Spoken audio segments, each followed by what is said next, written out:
Caricom bestaat er 50 jaar en in dat kader heeft de SAB gemeend om een speciale rum uit te brengen. En deze is vandaag na de officiële speeches door onder andere SAB-directeur Stephen Mayong dan officieel overhandigd aan de Bibis-minister. Wij voeren nu naar de speeches als ook naar de officiële overdracht.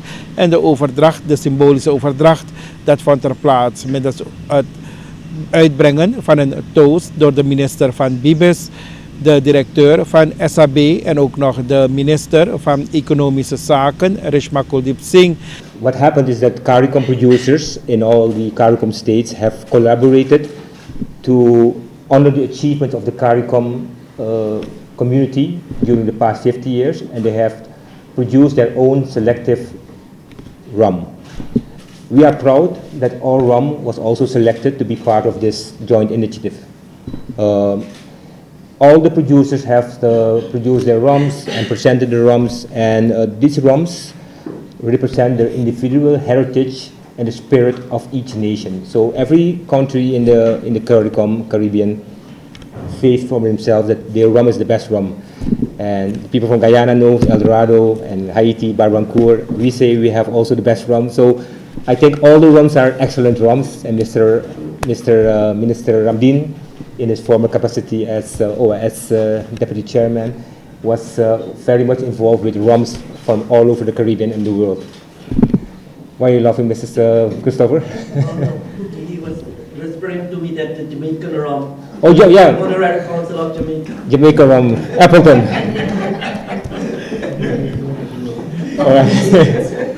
Yeah, Jamaica also makes remarkable good rums. So the presentation, the highlight of the project will be the presentation to the head of states in next month, the 14th of July. No, I know it's the 14th of July, but in Grenada, all these projects will be there, and we will be showcased to the bigger audience. So I think Mr. Ramdin will also be present there. I think that rum, for all of you know, that rum is perhaps the most well-known Caribbean export product next to tourism. Everybody knows rum. Everybody who comes to the Caribbean wants to enjoy rum. Everybody who leaves the Caribbean brings a bottle of rum with them. Tourism, you come to the Caribbean, but rum you bring out of the Caribbean. So basically, rum is an ambassador, it's a global ambassador. And this is one of the achievements that we want to achieve also, is that rum is an ambassador, and rum should be Suriname's ambassador to put Suriname in a national, international forum to be very much recognized. And I think the potential is there. A team of us was recently in April in St. Lucia, and we brought some samples of the Borgoe 10-year-old, and we didn't give it a name, but people tasted it and they say, "Whoa, this is by far the best rum." Sorry about this, Mr. Guyana, but I don't know if Guyana was present there also with the rum, but rum is also I think in the Caribbean, and Suriname is maybe not that far in that progress, but rum has been accounting for foreign exchange of about 600 million annually, and employment of around 10,000 people are employed in the rum industry alone in the Caribbean, which is significant figures. Rum is also the largest agri-based exporter for the Caribbean, with a fast-growing international presence for premium and super premium rums. So when we started with Borgoe rum, we made an elevation to go to the H rums. Borgoe came in that super premium category. This occasion honors also the collaboration between the industry and the regional governments to open export markets in North America and Europe. We also are exporting to Europe. We also exporting to North America. Big challenges for us, but it is a very, very good future if we are able to make to fulfill on commitments to export to these big markets. Especially the US is a big challenge for us. Nevertheless, in the stage, the Caribbean, all the producers together are still very small compared to the big players in the region. And one of the examples is that there is also the crop over from the US Virgin Islands, whereby the big producers are getting incentive from the US government. For each case exported, you get back $1 per bottle. So their marketing budget, to compare that, is almost double of half of the Caricom states. The budget of Diageo, for instance, is bigger than the GDP of half of the Caribbean states. Then we talk about they are bigger than, larger than us small producers. And that is a concern because we cannot compete with brands coming from the US, from Diageo, very cheap. And, but that we have to try to distinguish ourselves by being different, premium, unique in our own aspects. The growth of the premium market has also seen an entry of a lot of supposedly suspect brands, and that is also the case internationally, but also in Suriname. I just had the pleasure to speak about this with Minister Kulib Singh, is that we also face these challenges. There are products in the market here that are very, very cheap on the shelves. For, you talk about a bottle of 1 liter rum for 150 Suriname dollars, which is not even the cost of the excise you have to pay for bringing this product on the shelves. So if you calculate this and you bring the product from Europe or from the States or wherever, you are not talking about only the excise would be 180 Suriname dollars. But still these products are in the market. We are collaborating with the fiscal task force of the Ministry of Finance, and we were able to allocate at least 4 illegal laboratories where people are making spirits in their own backyard. It's a very concern because it happened in the past in Kenya, in India, where people died, get blind because of a high methanol content in the product. So I think the awareness, we should be very, make the public, the consumer aware of the dangers of buying goods that are not even represented by language that is readable. It's just a language you can understand. You don't know where the product is produced. So basically, that is the threat that we are dealing with. We got concerned. We are very concerned about this because in Suriname, people come to us and say, how come you are cheap, you're more expensive than these rums or these product spirits? They say, well, I cannot compete with a rum that is sold for 150 on the shelves. It's impossible because the excise alone is 180. So that is one of the major challenges that we are facing to keep this industry going. We are on the forefront now of a big investment in a new fermentation and distillation plant. We signed the contract in April, so the plant has to be operational by the end of next year, and that will give us one step closer to make Suriname again a resource-based industry. The next stage will be something more challenging, that will be starting again with the sugar cultivation in Suriname.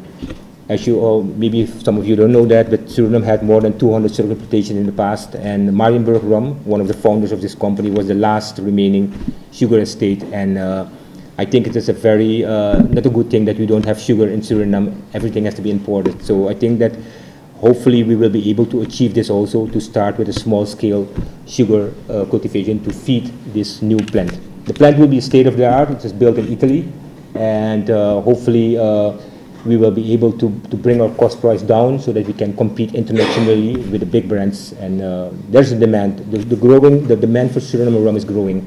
I think by now, and I recognize everybody here present as to be high level, so Caricom's presence or Caricom's 50 years is really important for this region, simply because the majority, if not all, of Caricom countries are considered small states. So we need to work together. And Caricom was a mechanism, is a mechanism in different stages. It had also, like rum, it had to mature. And it matured well. We are not there as yet, but 50 years is something which is important in terms of regional integration and international cooperation. I think Caricom is one of the oldest integration systems in the world after the European Union. So you can understand the importance of it. Now, in terms of rum and this celebration, and I'm very happy that Suriname is part of it. It makes us proud that the Suriname Alcohol Company has taken this up as a serious commitment, but also be able to present now a rum which I understand passed the test already. I'm not sure if there will be in Grenada a rum tasting among the heads of government. There will be. So we'll make sure that the bottle is prominently presented. But I'm sure it will do well. I like the design very much because it does two things. Normally rum bottles are not so creative. This one is very creative because it represents another feature of Suriname, which is the fact that we are 93% forested. And almost 93% of the bottle is forested as well. So we're going to sell that feature.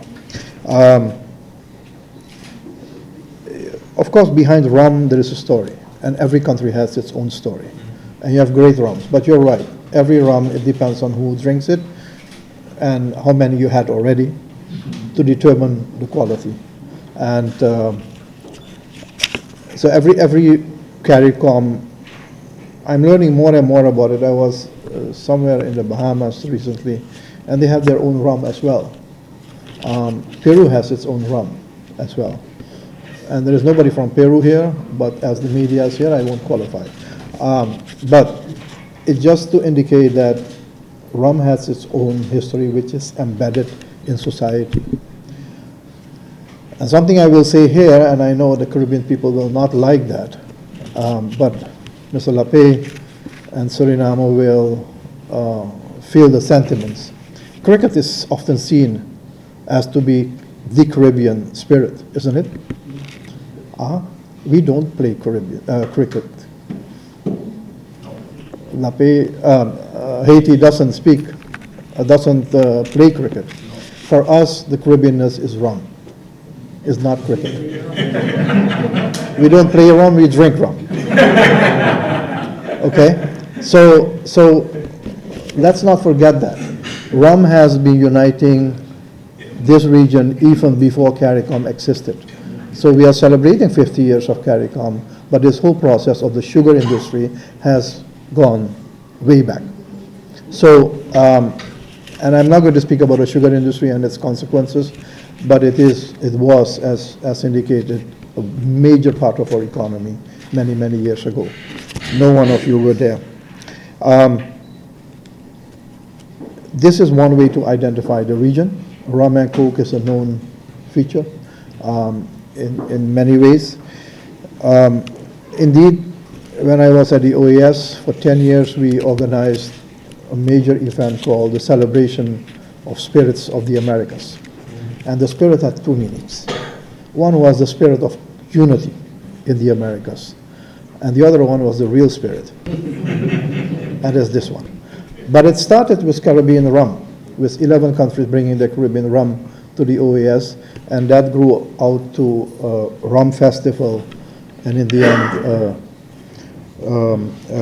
a celebratory gathering of more than 700 people by invitation.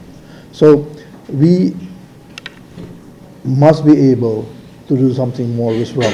And I know there are challenges, but that's something you can discuss with the Minister of Economic Affairs and Finance. We will make certain that it is used at our receptions, so that will help your sales as well. But in all seriousness, there are challenges in terms of the industry, and I know Diageo well. The Caribbean rum producers need to come together and do something about collectively addressing some of those challenges in terms of marketing, in terms of presence globally, but also in terms of the negotiations with large alcohol distributors like Diageo. The meeting in Grenada will officially, of course, celebrate the 50 years with all the rums from the region. We today is just kind of a advance party with regard to the rum, and I'm happy that we could do this. Again, congratulations to SAB and to the Surinamese community. It's a company that is still privately owned, so all recognition for that, because it's not easy to survive in a downward economy or a declining economy as we had over the past years for anybody, but for a producer even more, even to the point that where we don't produce sugar anymore locally, that you need to source the fundamental input from outside. It's not easy, but you have been able to stand tall and be creative.